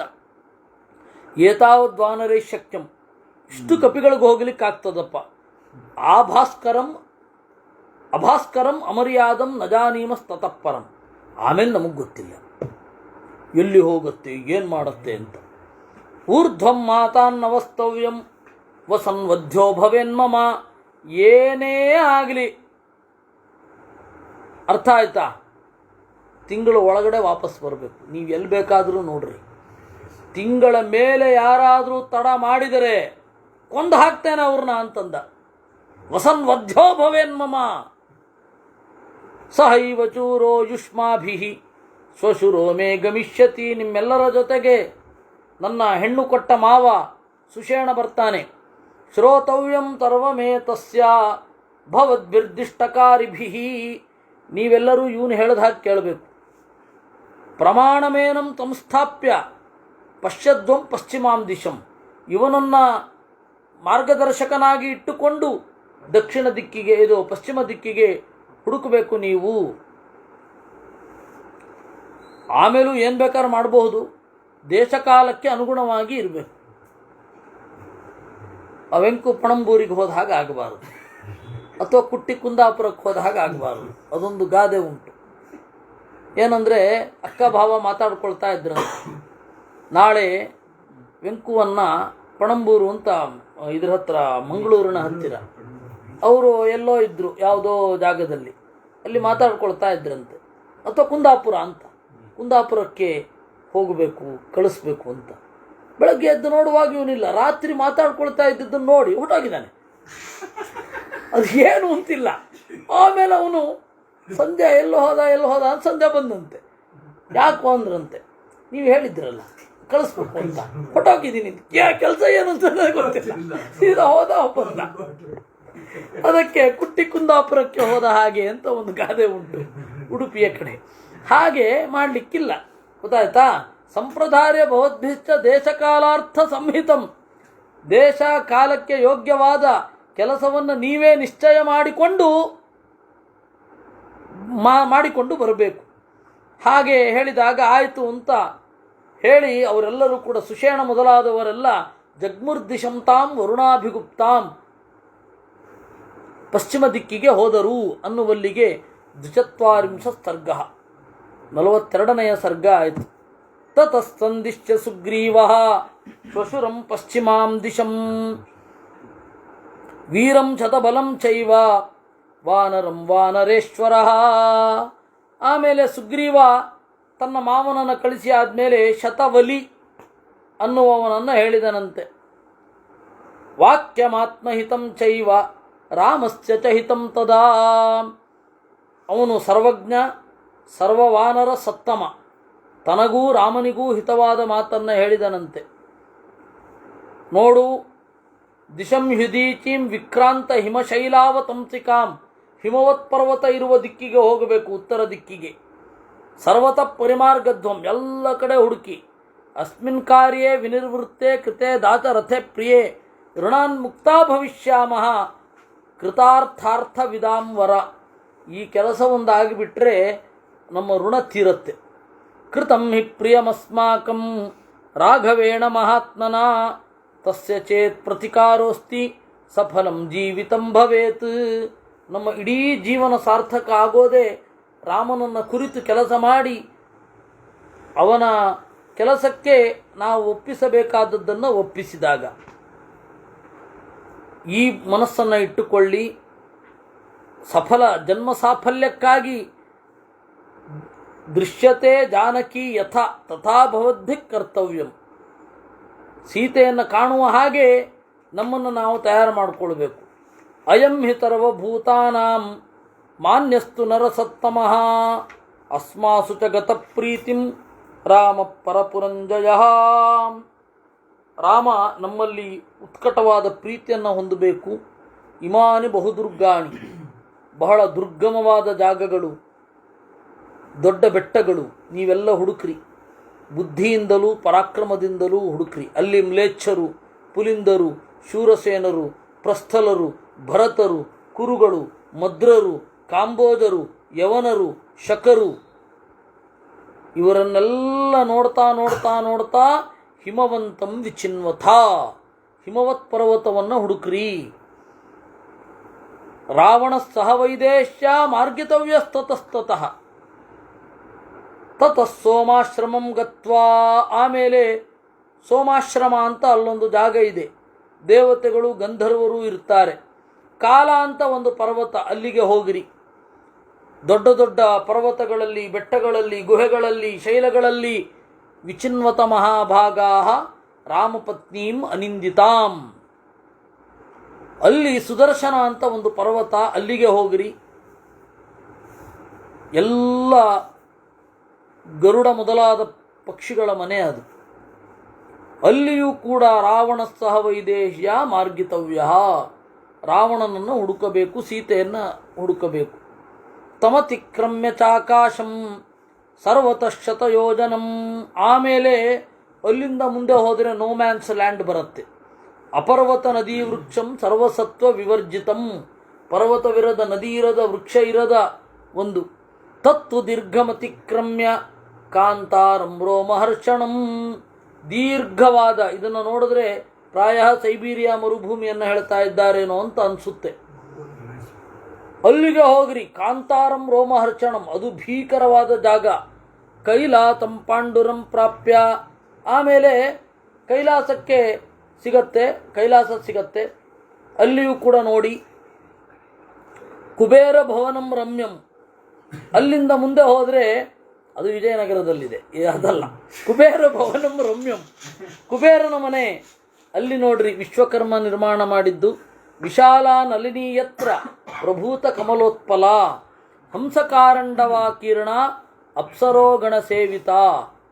ವಿಶಾಲವಾದ ತಾವರೆಯ ಕೊಳ ಅಲ್ಲಿದೆ. ಅಲ್ಲೇ ಮುಂದೆ ಭೀಮಸೇನ ಹೋಗುವಂಥದ್ದು. ಧನದೋ ರಮತೆ ಶ್ರೀಮಾನ್ ಗುಶ್ಚಕೈ ಸಹ ಯಕ್ಷರಾಟ್. ಅಲ್ಲಿ ಧನದ ಅಂದರೆ ಕುಬೇರ ಯಕ್ಷರಿಂದ ಕೂಡಿಕೊಂಡು ಆನಂದದಿಂದ ಇದ್ದಾನೆ. ಅವನು ತಮ್ಮ ಅಲ್ವಾ, ಕುಬೇರನ ತಮ್ಮ ತಾನೆ ರಾವಣ. ಹುಡುಕ್ರಿ. ಕ್ರೌಂಚಂತ್ ಗಿರಿಮಾತಾದ್ಯ ಬಿಲಂ ತಸ್ಯ ಸುದುರ್ಗಮಂ ಅಪ್ರಮತ್ತೈ ಪ್ರವೇಷ್ಟವ್ಯಂ ದುಷ್ಪ್ರವೇಶಂ ಚ ತತ್ಸ್ಮೃತಂ. ಅಲ್ಲೊಂದು ಪರ್ವತ ಬರುತ್ತೆ. ಆ ಪರ್ವತದ ತಪ್ಪಲಲ್ಲಿ ಒಂದು ಗುಹೆ ಇದೆ. ಆ ಗುಹೆ ಒಳಗಡೆ ಹೋಗಬೇಡಿ, ವಾಪಸ್ ಬರಲಿಕ್ಕಾಗಲ್ಲ. ಬೇಕಾಷ್ಟಿದೆ ಆ ಥರದ್ದು ಜಗತ್ತಿನಲ್ಲಿ. ಹೋದರೆ ವಾಪಸ್ ಬರಲಿಕ್ಕಾಗದ ಗುಹೆಗಳು ಬೇಕಾದಷ್ಟಿದೆ. ಯಾಕೆ, ನೀವು ಕುಮಾರ ಪರ್ವತ ಏರಿದ್ರೆ ಅಲ್ಲಿ 2 ದಾರಿ ಇದೆ. ಒಂದು ಅಲ್ಲಿಗೆ ಹೋಗದೇ ಇರೋ ಹಾಗೆ ಒಬ್ಬನು ನಿಲ್ಲಿಸಿದ್ದಾರೆ. ಈಗ ಅಲ್ಲಿಗೆ ಹೋದರೆ ಸಹ್ಯಾದ್ ಗೋವಾವನ್ನು ದಾಟಿಕೊಂಡು ಹೋಗಿ ಖಾಂಡಾಲ ಘಾಟಲ್ಲಿ ಇಳಿಯುತ್ತೆ ಅಂತ ಹೇಳಿದ್ದಾರೆ. ಹೋದವರು ಯಾರೂ ಇಲ್ಲ. ಈಚೆ ಹೋಗಿ ನೀವು ವಿಷ್ಣು ತೀರ್ಥರು ತಪಸ್ಸು ಮಾಡಿದ ಜಾಗ ಅಂತ ನೋಡಿದ್ರೆ ಆಚೆಯಿಂದ ಕೆಳಗಡೆ ಇಳಿದ್ರೆ ವಿರಾಜಪೇಟೆ, ಕೊಡಗು. ನೀವು ಈಚೆ ಕುಮಾರ ಪರ್ವತ ಕುಕ್ಕೆ ಸುಬ್ರಹ್ಮಣ್ಯದಿಂದ ಹೀಗೆ ಹತ್ತಿದ್ರೆ ಮೇಲ್ಗಡೆ ಹೋಗಿ ಅಲ್ಲಿ 2 ಬೆಟ್ಟ ಇದೆ, ಅದರಿಂದ ಹೋಗಿ ಅಲ್ಲಿಂದ ವಿರಾಜಪೇಟೆನಲ್ಲಿ ಇಳಿಯೋದು. ಆ ತರಹ ಇದೆ. ಅಲ್ಲಿಯೂ ಚೆನ್ನಾಗಿ ಹುಡುಕ್ರಿ. ತತ್ರ ಚಂದ್ರ ನಿಕಾಚೇಚು ಪರ್ವತೇಚು ಗುಹಾಸು ಚ ಕ್ರೌಂಚಂ ಚ ಗಿರಿಮಾತಾದ್ಯ ಬಿಲಂ ತಸ್ಯ ಸುದುರ್ಗಮಂ ಅವೃಕ್ಷಂ ಕಾಮಶೈಲಂತೂ ಮಾನತಂ ವಿಹಗಾಲಯಂ. ಅಲ್ಲಿಂದಲೂ ದಾಟಿ ಹೋಗಲಿಕ್ಕೆ ಆಗೋದಿಲ್ಲ. ಕ್ರೌಂಚಗಿರಿಯನ್ನು ದಾಟಿ ಮೈನಾಕವೆಂಬ ಪರ್ವತ ಇದೆ, ಅದನ್ನೇ ಹುಡುಕಬೇಕಿದೆ. ಮೈನಾಕಸ್ತು ವಿಚೇತವ್ಯ. ಒಂದು ಕಾಲದಲ್ಲಿ ಮೈನಾಕ ಅಲ್ಲಿತ್ತು, ಈಗ ಅಲ್ಲಿಲ್ಲ. ಆದರೆ ಅದು ಮೈನಾಕ ಇದ್ದ ಜಾಗ ಅಂತ ಹೇಳ್ತಾರೆ. ಅಲ್ಲಿ ಆದರೂ ಹುಡುಕಿ ಅಂತ. ಅವನಿಗೆ ಗೊತ್ತಿಲ್ಲ ಮೈನಾಕ ಇಲ್ಲಿ ಬಂದು ಸೇರ್ಕೊಂಡಿದೆ ಅಂತ. ಇವ್ರಿಗೆ ಹೋಗ್ಬೇಕಾದ್ರೆ ಸಿಗತ್ತೆ. ಸ್ತ್ರೀಣಾಂ ಅಶ್ವಮುಖೀನಾಂ ತು ನಿಕೇತಸ್ತತ್ರ ತತ್ರ ತು. ಆ ಮೈನಾಕ ಇದ್ದ ಜಾಗದಿಂದ ಮುಂದೆ ಹೋದರೆ ವೈಖಾನಸರು, ವಾಲಖಿಲ್ಯರು ಮೊದಲಾದ ತಪಸ್ವಿಗಳೆಲ್ಲ ಇದ್ದಾರೆ. ಅಲ್ಲಿ ಕುದುರೆ ಮೋರೆಯ ಹೆಣ್ಣು ಮಕ್ಕಳು ಇದ್ದಾರೆ. ಅವರನ್ನು ಕೇಳಿ ಪ್ರಷ್ಟವ್ಯ ಚಾಪಿ ಸೀತಾಯಾ ಪ್ರವೃತ್ತಿ ವಿನಯಾನ್ವಿತೈ. ಅಲ್ಲಿ ವಿನೀತರಾಗಿ ಸೀತೆಯ ದಾರಿಯನ್ನು ಕೇಳಿ ಅವ್ರಿಗೆ ಗೊತ್ತಿರುತ್ತೆ, ಹೇಳ್ತಾರೆ. ಶಿವಪುಷ್ಕರ ಸಂಚನ್ನಂ ತತ್ರ ವೈಖಾನತಂ ತರಹ. ಅಲ್ಲಿ ವೈಖಾನಸ ಸರೋವರ ಇದೆ. ಅಲ್ಲಿ ಸಾರ್ವಭೌಮ ಅಂತ ಕುಬೇರನ ಆನೆಯ ಮರಿ, ಅದು ಗಜಪರ್ಯೇತಿ ತಂ ದೇತಂ, ಅದು ಸುಪ್ರತೀಕ ಅಂತ ಹೇಳಿ ಆನೆ, ಕುಬೇರನ ಆನೆ. ಅದರ ಜೊತೆಗೆ ಒಂದು ಸಾರ್ವಭೌಮ ಅಂತ, ಅದು ಯಾವಾಗಲೂ ಎಲ್ಲ ಹೆಣ್ಣಾನೆಯೊಂದಿಗೆ ಅಲ್ಲಿ ತಿರುಗ್ತಾ ಇರುತ್ತೆ. ಅಲ್ಲಿ ನಕ್ಷತ್ರದ ಬೆಳಕು ಬೀಳೋದಿಲ್ಲ, ಸೂರ್ಯನ ಬೆಳಕು ಬೀಳೋದಿಲ್ಲ. ಅನಾದಿತಂ ನಿಷ್ಪಯೋದಂ ಅನಾದಿತಂ, ಆಚೆ ಸಮುದ್ರವೂ ಸಿಗೋದಿಲ್ಲ. ಆ ಥರದೊಂದು ಜಾಗ ಇದೆ, ಅಲ್ಲಿಯೂ ಹುಡುಕ್ರಿ. ಗಭಸ್ತಿವಿರಿವಾರ್ಕಸ್ಯ ಸತುದೇಶ ಪ್ರಕಾಶ್ಯತೆ ವಿಶ್ರಾಮ್ಯದ್ಭಿಸ್ತಪಸ್ಸಿದ್ಧೈ ದೇವಕಲ್ಪೈ ಸ್ವಯಂ ಪ್ರಭೈ. ಅಲ್ಲಿ ತಪಸ್ಸು ಮಾಡುವ ಋಷಿಗಳ ಮೈಯ ಬೆಳಕು ಆ ಜಾಗಕ್ಕೆ ಬಿದ್ದು ಅಲ್ಲಿಂದ ಕಾಣೋದು. ಸೂರ್ಯನ ಬೆಳಕು ಬೀಳದ ಜಾಗ. ಅದನ್ನು ದಾಟಿದರೆ ಶೈಲೋದ ಅಂತನ್ನುವ ಒಂದು ನದಿ ಬರುತ್ತೆ.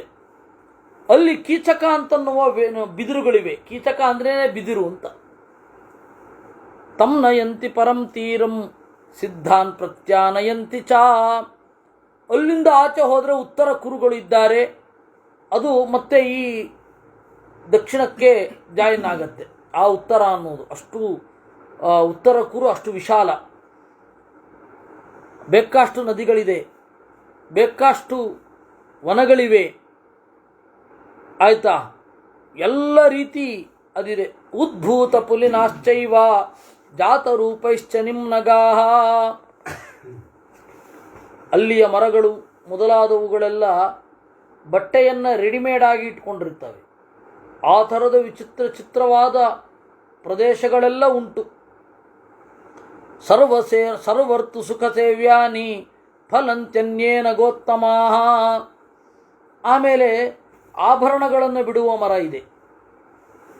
ಸರ್ವರ್ತು ಸುಖ ಸೇವ್ಯಾನಿ, ಎಲ್ಲ ಋತುಗಳಿಗೆ ಸಂಬಂಧಪಟ್ಟ ಹಣ್ಣುಗಳನ್ನು ಬಿಡುವ, ಬೇರೆ ಬೇರೆ ಹಣ್ಣುಗಳನ್ನು ಬಿಡುವ ಒಂದೇ ಥರದ ಮರಗಳಿದೆ.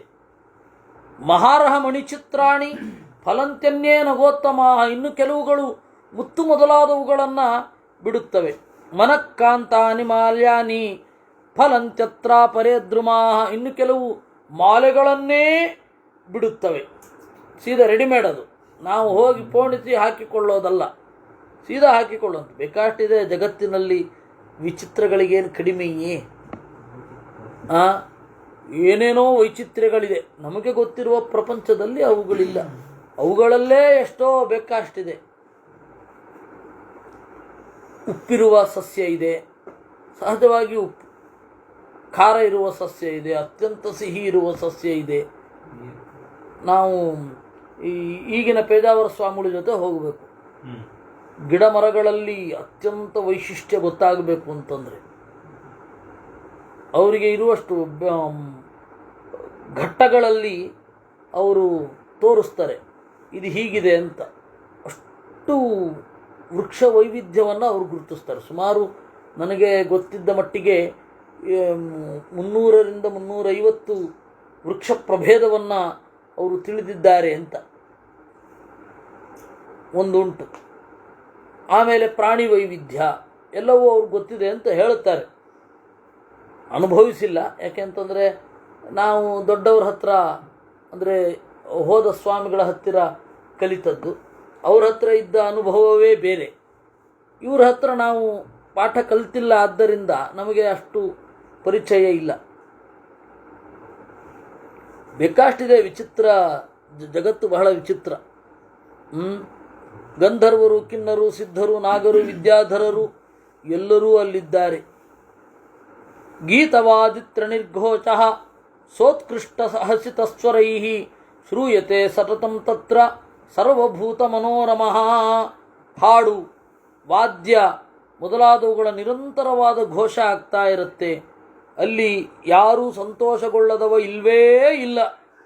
ಅಂತಹ ಜಾಗ. ಭಗವಾನ್ಸ್ತತ್ರ ವಿಶ್ವಾತ್ಮ ಶಂಭುರೇಕಾದಶಾತ್ಮಕ. ಅಲ್ಲಿಯೇ ಮೂಲೆಯಲ್ಲಿ ಕೈಲಾಸದಲ್ಲಿ ಶಂಭು ವಾಸ ಮಾಡ್ತಾನೆ. ನ ಕಥಂಚನ ಗಂತವ್ಯಂ ಕುರುಣಾಮುತ್ತರೇಣವಃ. ಆದರೆ ಉತ್ತರ ಕುರುಗೆ ಮಾತ್ರ ಹೋಗಬೇಡಿ, ಅಲ್ಲಿ ನಾವು ಹೋಗಲಿಕ್ಕಿಲ್ಲ, ಹೋಗಬಾರದು. ಸಹಿಸೋ ಮಗಿರಿರ್ನಾಮ ದೇವಾನಾಮ ಪಿತೃಗಮಃ. ಅದನ್ನು ನೋಡಿ, ಸೋಮಗಿರಿಯನ್ನು ನೋಡಿ ವಾಪಸ್ ಬಂದ್ಬಿಡಿ. ಅಭಾಸ್ಕರ ಮಮರ್ಯಾದಂ ನಜಾನೀಮಸ್ತತಃಪರಂ. ಇಷ್ಟೇ ಭೂಮಿಯ ಕೊನೆ, ಇದರಿಂದ ಆಚೆ ದಾಟ್ಲಿಕ್ಕಿಲ್ಲ. ಸರ್ವಮೇತದ್ವಿಚೇತವ್ಯಂ ಯನ್ಮಯ ಪರಿಕೀರ್ತಿತಂ. ನಾನು ಹೇಳಿದ ಎಲ್ಲವನ್ನು ಹುಡುಕಬೇಕು. ಯಚ್ಚಾನ್ಯದಪಿ ನೋಕ್ತಂ ಚ ತತ್ರಾಪಿ ಕ್ರಿಯತಾಮತಿ. ಸಮಯ ಉಳಿದಿದ್ರೆ ನಾನು ಯಾವುದನ್ನು ಹೇಳಲಿಲ್ವೋ ಅಲ್ಲೂ ಕೂಡ ಹುಡುಕಬೇಕು. ನಾನು ಹೇಳಿದ್ರಲ್ಲಿ ಹುಡುಕಿ, ಹೇಳದೇ ಇರೋದ್ರಲ್ಲೂ ಹುಡುಕಿ.